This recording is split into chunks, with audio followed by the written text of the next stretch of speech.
Although the world has faced several major pandemics over the last 100 years, one of the worst was the 1918 influenza pandemic, the so-called Spanish flu. Do you know why it was named as Spanish flu? It was named Spanish flu because Spain was neutral in World War I, 1914 to 1918, meaning it could report on the severity of the pandemic, but countries fighting the war were suppressing reports on how the disease affected their populations. The Spanish didn't have censorship, so their newspapers were the first to acknowledge the pandemic, but it didn't originate there. The Spanish influenza of 1918–1919 was originally carried by soldiers on overcrowded troop ships during the First World War. The rate of transmission on these ships was rapid, and soldiers died in large numbers.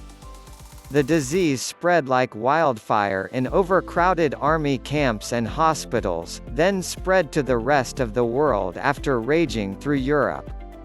From January 1918 to December 1920, this virus, which appears to have moved from birds to humans, infected an estimated 500 million people.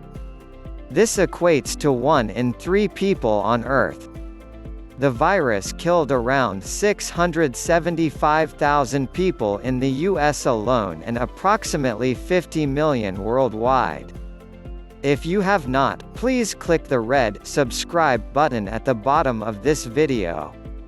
What are the commonalities, Spanish flu and COVID-19? This strain of influenza, like COVID-19, transmitted via respiratory droplets. Another commonality between the Spanish flus and the COVID-19 coronavirus is that both are considered novel. There were no vaccines for the Spanish flu and there are currently no vaccines for COVID-19. Differences: novel viruses, but different types of viruses with different methods of action and infectiousness. With regard to the coronavirus, France's Director General for Health Jérôme Salomon emphasized how different it is from the influenza virus. The clinical profile, the severity, the biological signs are all different.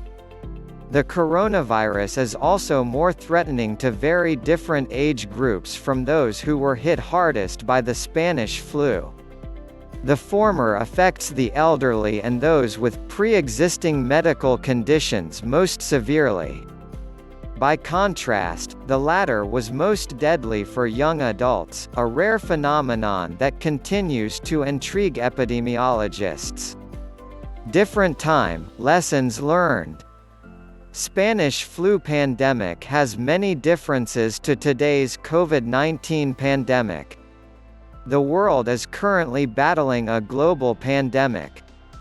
The goal is to flatten the curve, which refers to various graphs of the outbreak which show a very steep curve that would concentrate the number of cases diagnosed. By flattening the curve, the outbreak spread would be slowed, and cases would be spread out over a longer period of time in hopes of giving healthcare institutions the ability to better manage the cases. In 1918, the studies found, the key to flattening the curve was social distancing. And that likely remains true a century later, in the current battle against coronavirus. 1. Research and communication. Global communication and sharing of information are also significantly better than in 1918, which has seen researchers sharing data on the pandemic, the virus and numerous drugs, and governments doing the same.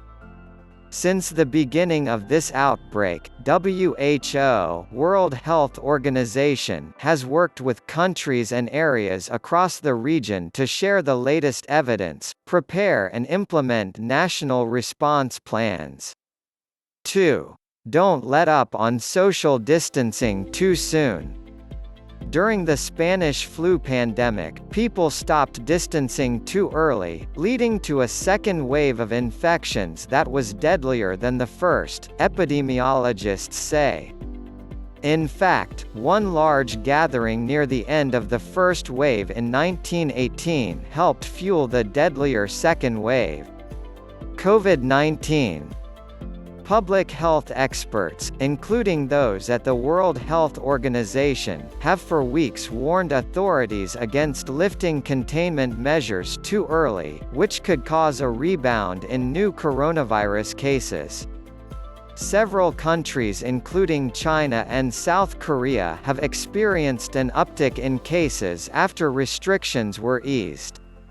South Korea has shown a determination in the face of the virus that appears to be paying off. From a sudden spike in the number of cases to its decision to implement widespread testing, South Korea has shown itself able to respond quickly and decisively. We acted early.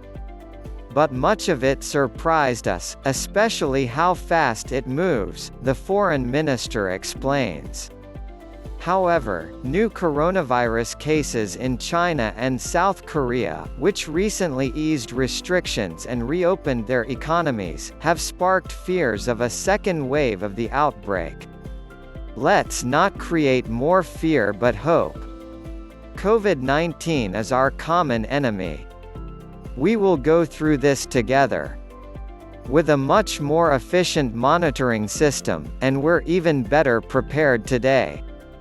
Our economies will recover. Until then, we must act together to slow the spread of the virus and look after each other. Click the red subscribe button at the bottom of this video, click the like button and share it.